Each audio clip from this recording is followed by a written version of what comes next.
Hello everyone, मैं मीनाक्षी बजाज एक बार फिर आप सबका वेलकम करती हूँ अपने चैनल पर। मेरे चैनल पर आपको कई सारे टॉपिक्स मिलेंगे और वो भी अच्छी एग्जाम्पल्स के साथ। आजकल हम डिस्कस कर रहे हैं मोटिवेशन थ्योरीज। हर एक थ्योरी को हम काफ़ी डिटेल में डिस्कस कर रहे हैं। आज हम डिस्कस करने वाले हैं पार्ट 7, जो कि होगा एडम्स इक्विटी थ्योरी के बारे में। तो आइए स्टार्ट करते हैं आज का video lecture with lots and lots of positive energy. My dear learners, जैसे कि मैंने आपको बताया कि ये पार्ट 7 है, तो पिछले 6 पार्ट्स के लिंक्स मैंने डिस्क्रिप्शन बॉक्स में दे दिए हैं और मैं आपको सजेस्ट करूंगी कि आप सीक्वेंस में सारी थ्योरीज देखें ताकि आपको टॉपिक्स क्लैरिटी से समझ आते जाएं। चैनल को भी सब्सक्राइब कर लीजिए ताकि कोई भी वीडियो लेक्चर मिस ना हो। टॉपिक को पूरा सुनिएगा ताकि अच्छे से समझ आए और एक लाइक जरूर कीजिएगा। वीडियोस को ज़्यादा से ज़्यादा शेयर भी कीजिए ताकि एजुकेशन बढ़ती जाए और सब एजुकेशन को पाके अपने सपने साकार कर पाएं।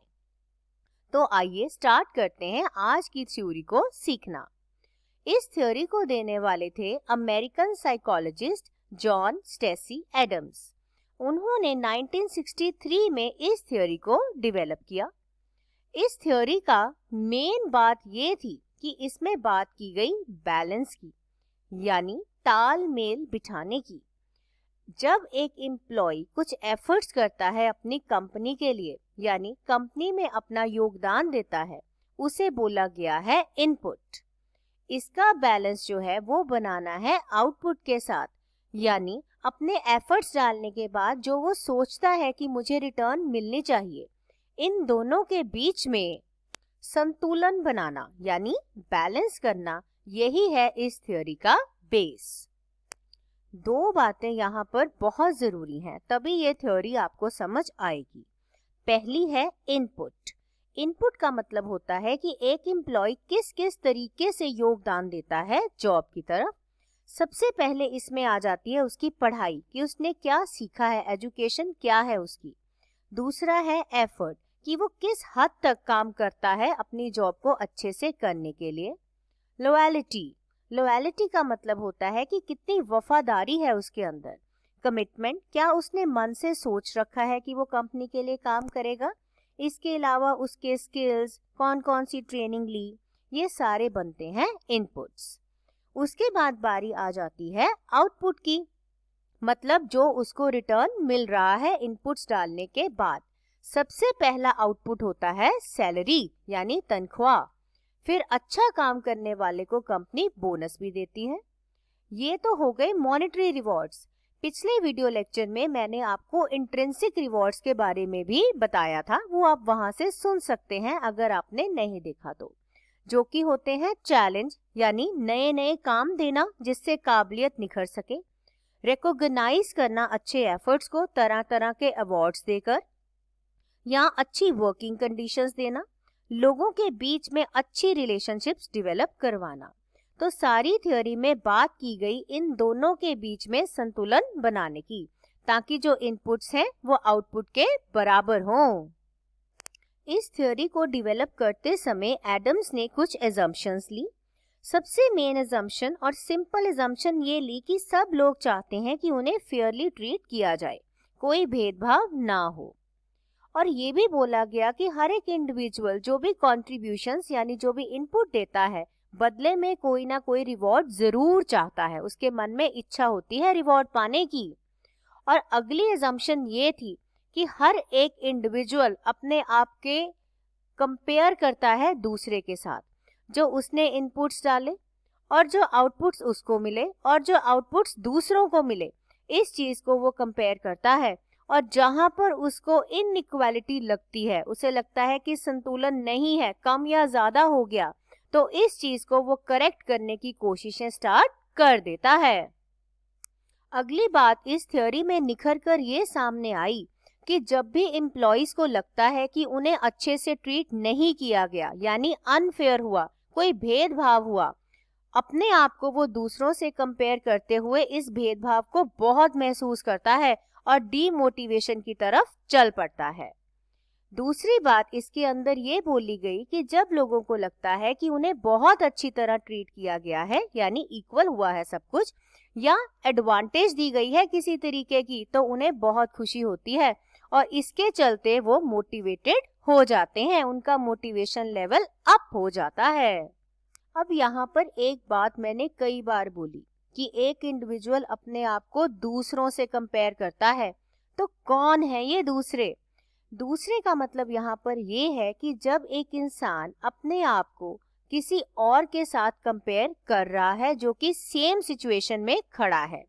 इसमें हो सकते हैं उसके कलीग्स, यानी उसके साथ काम करने वाले, कभी कभी दोस्त भी अदर्स बन जाते हैं, क्योंकि वो ये सोचता है कि मैं भी इसी तरह की नौकरी करता हूँ और मेरा दोस्त भी सेम मेरे जैसी नौकरी करता है, तो मेरी तनख्वाह कम क्यों है? ये चीज उसको डीमोटिवेट कर देती है।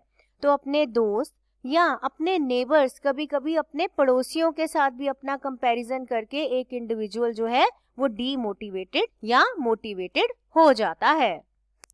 एडम्स की इक्विटी थ्योरी में कई चीजों को काफी डिटेल में डिस्कस किया गया।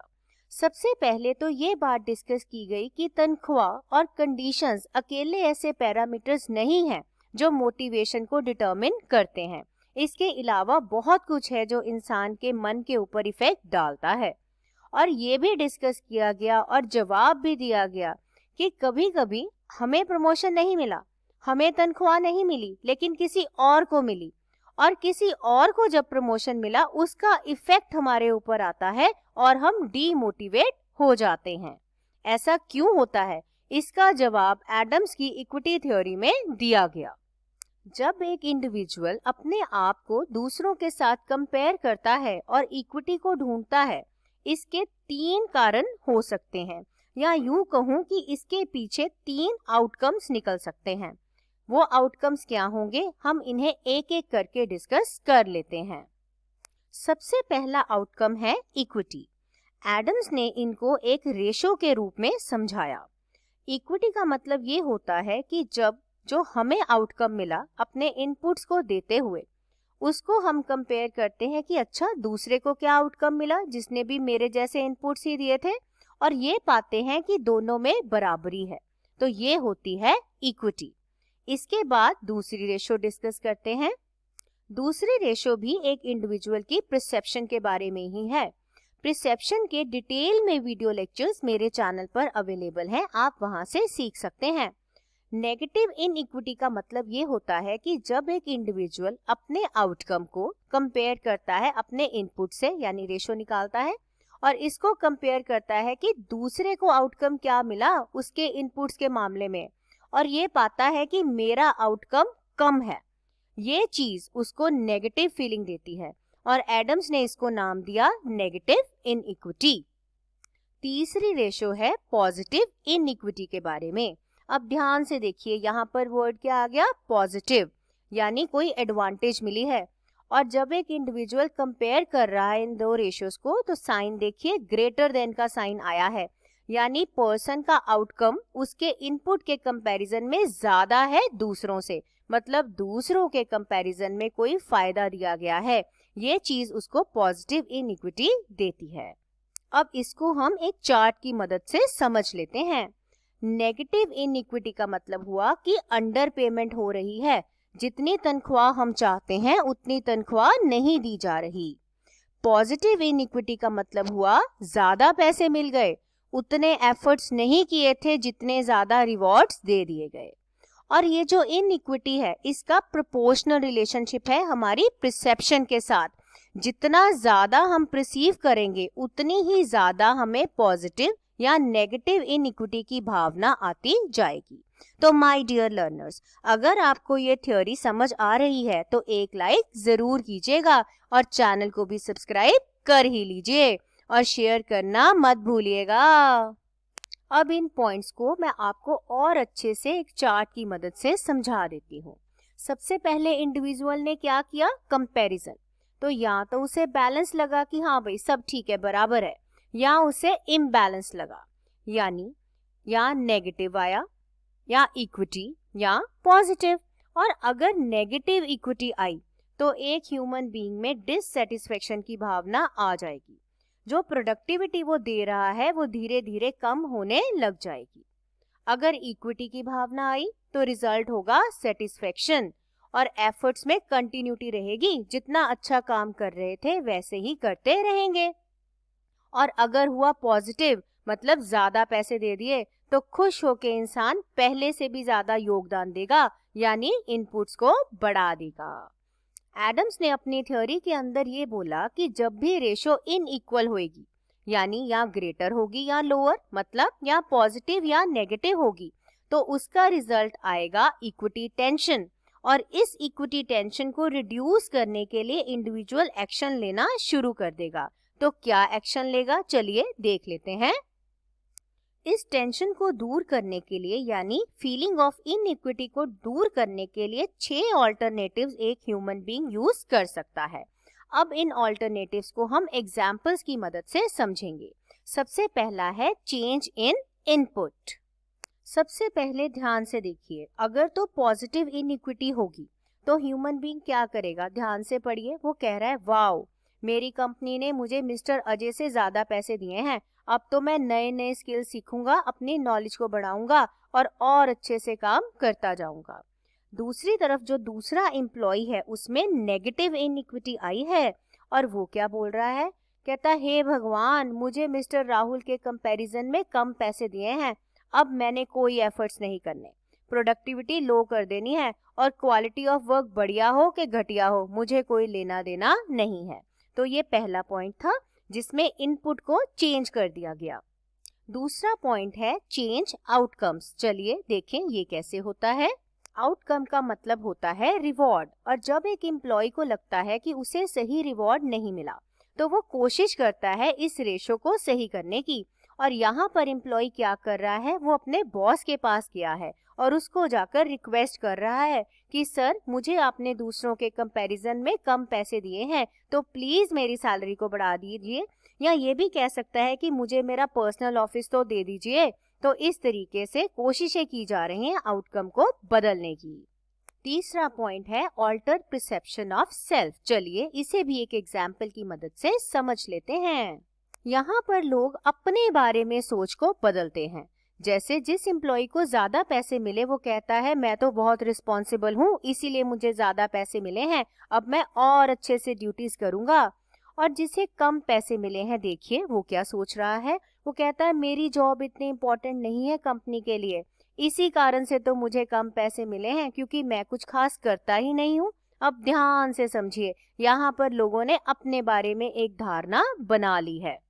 अब हम समझेंगे alter perception of others and change comparisons. इन पॉइंट्स के अंदर लोग जिससे अपने आप को कंपेयर कर रहे हैं उस इंसान को ही बदल देते हैं। यहाँ पर देखिए, यहाँ पर एक लेडी है, पहले वो अपने आप को मिस्टर मोहित से कंपेयर करती थी क्योंकि उन्हें ज्यादा पैसे मिलते हैं, लेकिन अपनी इनइक्विटी टेंशन को कम करने के लिए अब उन्होंने अपने आप को कंपेयर कर लिया मिस्टर अतुल के साथ क्योंकि उन्हें उनसे भी कम पैसे मिलते हैं। तो इस तरीके से वो अपनी टेंशन को खत्म कर देंगी। और आप भी अपनी टेंशन को खत्म कर दीजिए, मेरे चैनल को अभी सब्सक्राइब कर लीजिए और लाइक और शेयर करना मत भूलिएगा। लास्ट पॉइंट है विड्रॉल फ्रॉम सिचुएशन, यानी यहाँ पर एम्प्लॉय हथियार डाल देता है, काम से एब्सेंट होने लग जाएगा। टार्डीनेस का मतलब होता है मिसबिहेव करेगा, ऑर्डर्स नहीं मानेगा और कभी कभी तो एम्प्लॉयज कंपनी को छोड़ के भी चले जाते हैं। तो ये थे 6 ऑल्टरनेटिव्स जो टेंशन को रिड्यूस करने के लिए एम्प्लॉय यूज कर सकता है। अब बारी आ गई इस थ्योरी की कमियों की। सबसे पहली कमी तो ये है, यहाँ पर फेयर किसे बोला गया है इस चीज को क्लैरिटी से नहीं समझाया गया कि क्या क्राइटेरिया है, और इस थ्योरी को अप्लाई करना असल में बड़ा ही मुश्किल है क्योंकि हर इंसान के लिए फेयर का मतलब कुछ अलग ही होता है। और रिसर्च में ये पाया गया है कि सिर्फ और सिर्फ वो लोग जो मॉरली मैच्योर होते हैं वही फेयर की तरफ जाते हैं, बाकी लोग छोटी मोटी बातों पर ध्यान देते ही नहीं हैं, उन्हें लगता है ऐसे तो होता ही है, कोई बड़ी बात नहीं है। तो इसके साथ ही हमारी थ्योरी कंप्लीट हुई। मिलेंगे बहुत जल्द एक नए वीडियो लेक्चर के साथ, तो जुड़े रहिए मेरे चैनल के साथ। So this is me Meenakshi Bajaj wishing you all the best. मिलते हैं बहुत जल्द।